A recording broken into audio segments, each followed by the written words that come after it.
Okay, Alhamdulillah.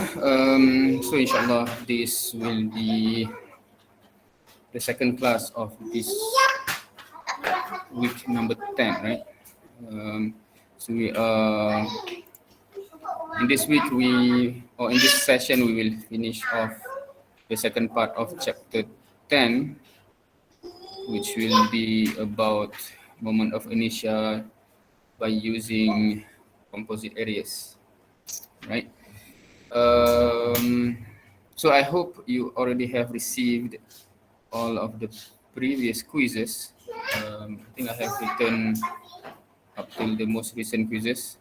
So you should have received it via your email, and perhaps, hopefully, you have done well. But if you have made any mistake in the previous quiz, you already have noticed where and what is the mistake, and yeah, hopefully you can improve on whatever need to be improved. Because today we will have another quiz on moment of inertia, specifically on the composite arrays. Right. So another quiz where uh, it shouldn't be that difficult to get full mark. I think chapter 9 and chapter 10, for the past quizzes, quite a number of students managed to get full mark for chapter 9 as well as chapter 10. Because normally it is, if you understand and know exactly what to do, it should be quite straightforward. So today will be the same, because next week we will shift to chapter 6, where we will focus back on to equilibrium problem, where normally it's more challenging in those type of question to get full mark, be it in the quiz or as well as in the final exam. Right, so yeah, but if anyone still are confused about anything with regard to the topic, I think that the important thing to note is that one common mistake is with regard to the coordinate, right? Because when we have, for example, in the composite area of calculating the centroid in chapter 9, right? The x wave is the coordinate, not just the distance. So some students, I think, make a mistake in that, and the implication is huge, because when you multiply, and the whole calculation will be affected. So similarly here with moment of inertia composite, what is important is the because you will mainly use the parallel axis theorem, right? Um, so the, how to say, for each basic shapes, you okay, if you are asked with only rectangle, it is expected for you to already have memorized 1 over 12 dh cube, for example. But if it is combination of shapes, with triangles, with circles, etc., normally the table will be given, be it in the quiz or as well as in the final exam. Right? So for example, in the today's quiz, if the shapes given to you is combination of shapes involving also triangle or circle, normally it's combination of the three, rectangle, circle, and triangle. Although there are other shapes in the table, but those are less likely to be in the question for a certain reason. But anyway, as long as you know how to refer to the table, but the one that is being put in the table is the centroid about its, no, the moment of inertia equation with respect to its centroid, right?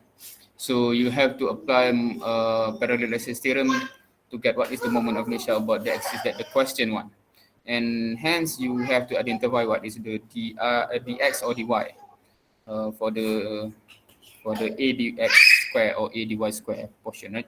So if you make a mistake there, then the whole calculation will also be a mistake. So that is where I hope you really understand how to get these parameters correctly, because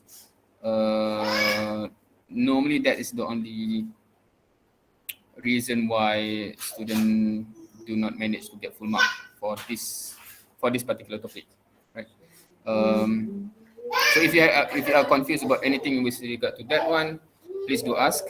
Of course, if you also have any question with regard to the previous quizzes, because you have received the quiz, and if something that you don't understand why, or it seems like a mistake in terms of the marking, etc., feel free to ask as well. So as usual, I will be here to address any confusion, any questions. What else? So the quiz for today, the time as usual. Yeah, you have to know. Okay. So several things. Just a reminder for you to prepare for the quiz. You have to know what was the equation. That's number one, obviously, both for Ix and Iy. Number two, you have to know how to refer to the table, especially if it is not rectangle. Number three, you have to know how to, of course, divide the areas into basic shapes, and then to identify each of the parameter, right? Because you have Ix prime or Iy prime, refer to the table. And then A, how to get A of the basic shapes. I think everyone knows that. And dx and dy square, that portion I think is where you really need to make sure no mistake happen, so that you will not lose out marks in this quiz. Yeah, I think that's the important things that I would like just to remind. And as usual, feel free to ask anything throughout the time. I'll be on standby, inshallah. So all the best. Sir, Yes. sorry, but from the tutorial question, sir, I got the answer slightly different from you Which one? on the first question. Wait,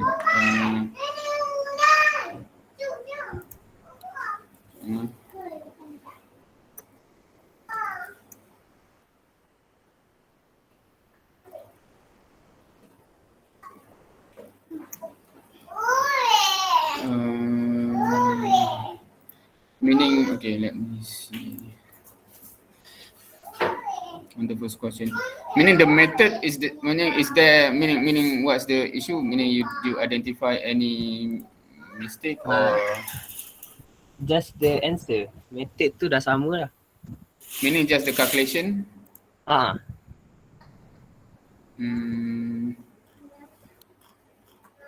Okay. Normally, okay. If have you referred to the comment section? Because normally for any mistakes, some student have normally asked in the comment section, and if there any mistake, biasanya ada yang mention anything there, just in case kalau dia dah terjawab. For question 1,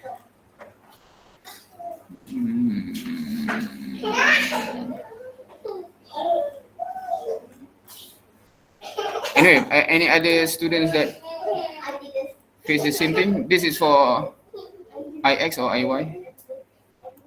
Ix sir. Ya, kita kira Ix. Meaning, oh ya, maknanya yang hujung sekali ke? Total 2 tu. Tak, maknanya when you calculate until the second last line, it's still same. Oh, it's just that second towards the last line.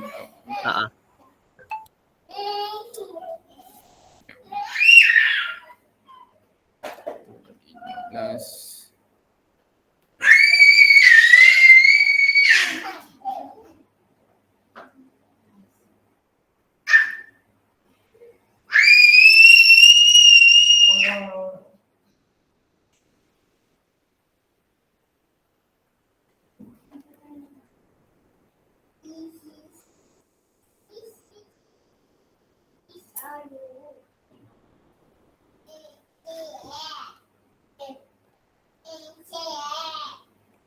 What for you? What do you get? 958.33. 958 tu maknanya 900? 95,833. 95,000. Dapat dia saya kira direct semua. Macam mana dapat 9,000? Limiter. Oh, you kira dalam milimeter. Okay. Ha. Maknanya kalau dalam meter is Ni 95 meter. Ya, you kira dalam milimeter maksudnya yang atas tu you kira semua dalam milimeter lah, maknanya 2,000, 15,000 macam tu. So you convert kat yang soalan dia bagi dalam milimeter. Saya kira direct macam tu je. Tak tukar, tak Ya, convert ni soalan mana? Soalan nombor apa? Soalan nombor apa? Nombor question 1X. Yang satu on X axis. Sekejap, ni chapter 10, sorry. Tapi kita tengok 10.2. Kejap, betul je. Question 1 ni, sekejap ni. Yang IX ni.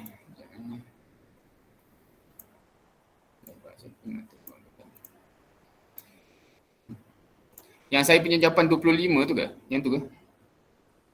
25,000 tu. 945 tu saya. Sekejap, question 1 eh? Untuk sekejap ni saya kira Yang kira L tu. IX sebelum ni, saya tengok time yang mana ni. IX awal-awal kejap. 945321 yang saya dapat tadi. Yes saya.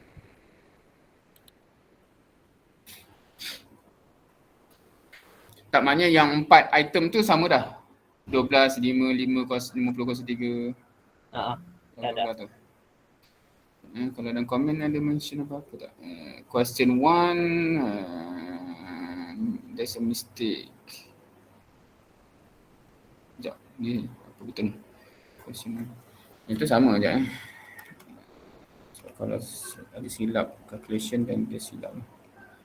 53. Penuh darat 75 kuasa 2 penuh darat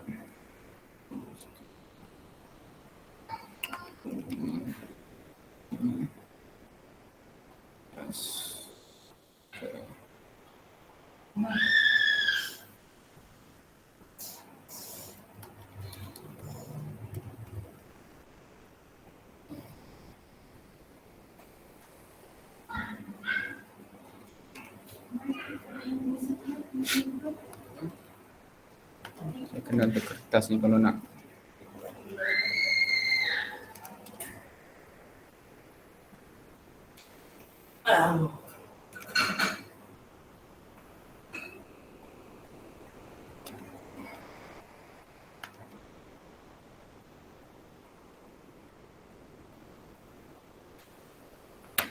Sekejap, dapat. Sekejap, 1, 2, 3. You dapat apa? So, saya dapat nampak 1, 4 ni. 1, 2, 3. 1, 2, 3.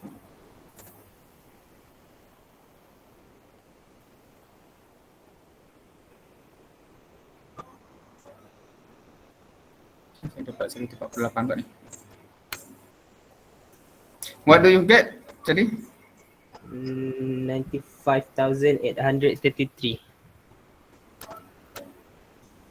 Ada main sedikit.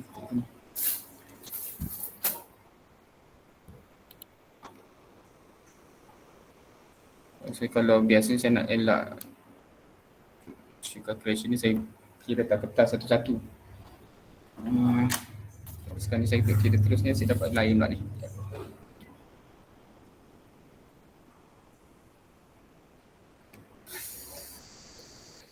7.5 ke apa tu? 7.5 saya pun tak nampak nombor ni.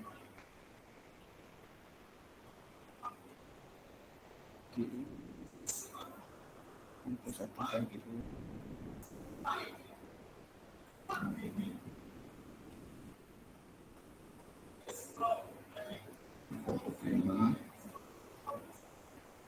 Yes, 95833 Sir. So tu kalkulasi mistake lah, Pak. 9583.33.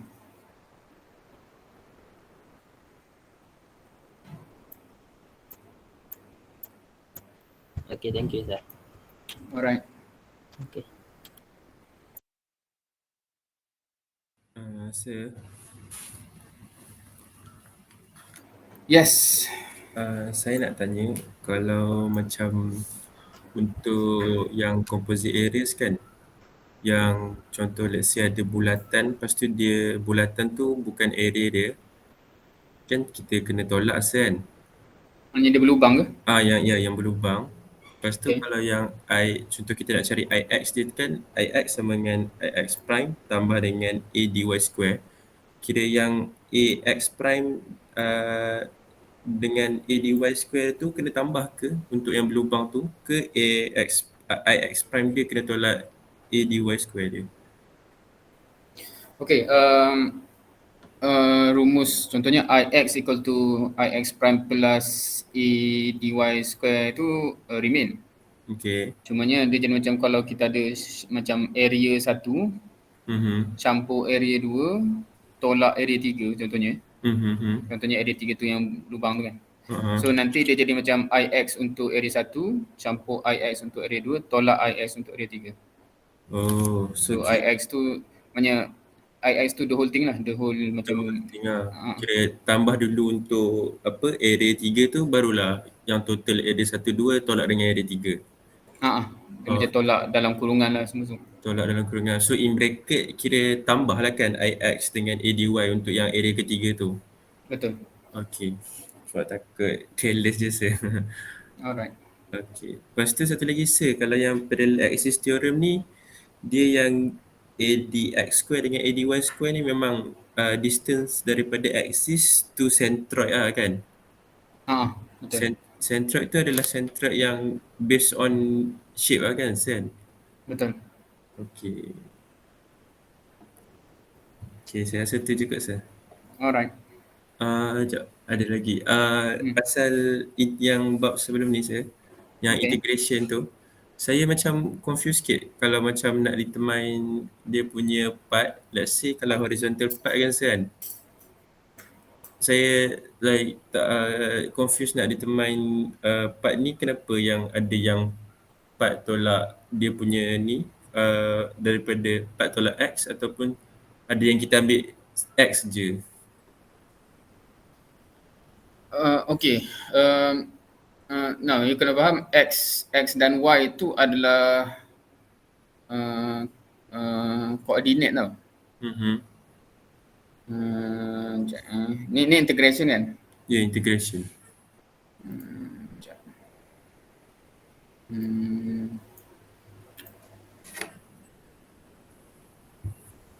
So okay, saya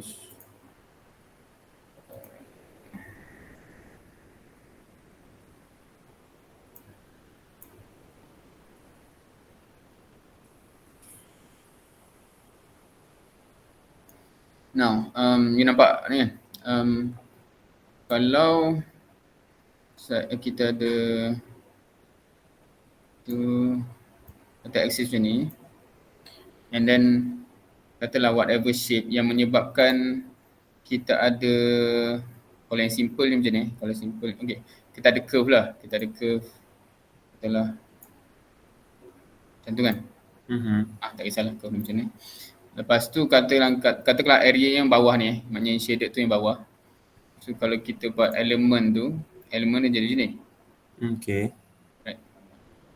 Okay, elemen dia macam tu. Now, elemen ni sebenarnya dia bersentuhan dengan dua benda. Satu dia bersentuhan, apa benda saya buat ni? Dia bersentuhan dengan point kat bawah ni. Satu lagi dia bersentuhan dengan point dekat curve ni. Right? Dekat curve ni, kalau kita ambil koordinat dia ialah x, y basically koordinat. Dekat koordinat bawah ni ialah koordinat dia x0 lah kan. Kalau kita nak kira kan. So ketinggian dia apa? ketinggian Ketinggian dia dia sebenarnya Y tolak kosong kan. tolak kosong. Jadi Y, betul? Okay. So if buat balik. If saya punya curve tu itulah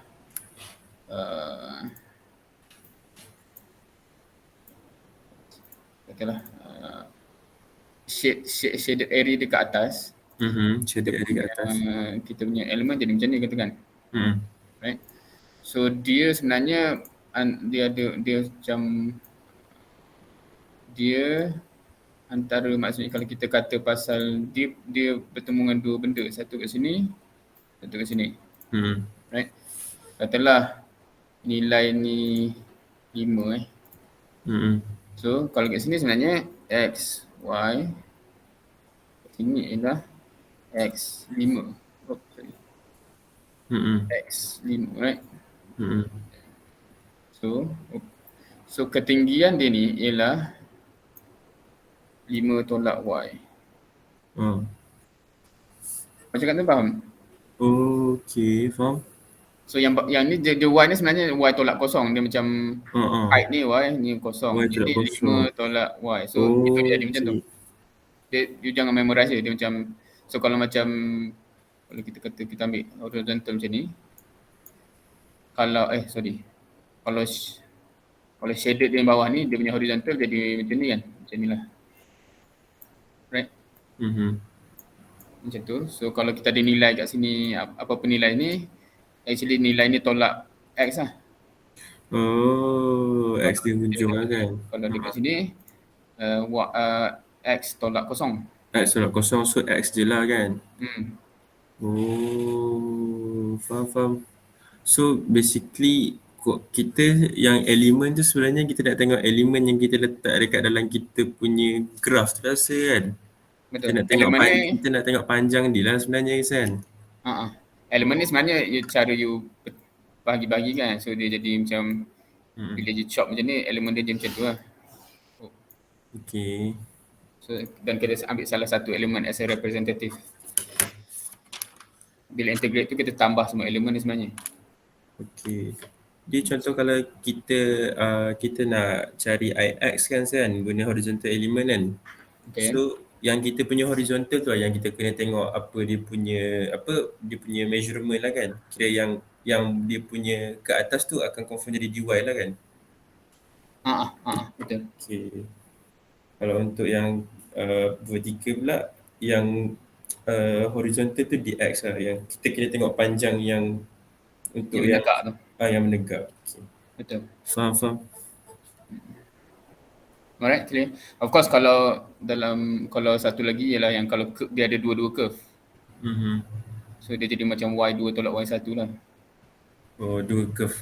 Maknanya sebab yang ni dia macam garis lurus yang di antara curve dengan garis lurus kan. Antara curve dengan garis. So kalau yang macam dia ada dua curve dan elemen tengah-tengah tu dia jadi macam yang belah sini tolak yang belah situ lah. Okay. Alright, clear? Okay, clear sir. Alright. Okay. Thank you sir. Welcome.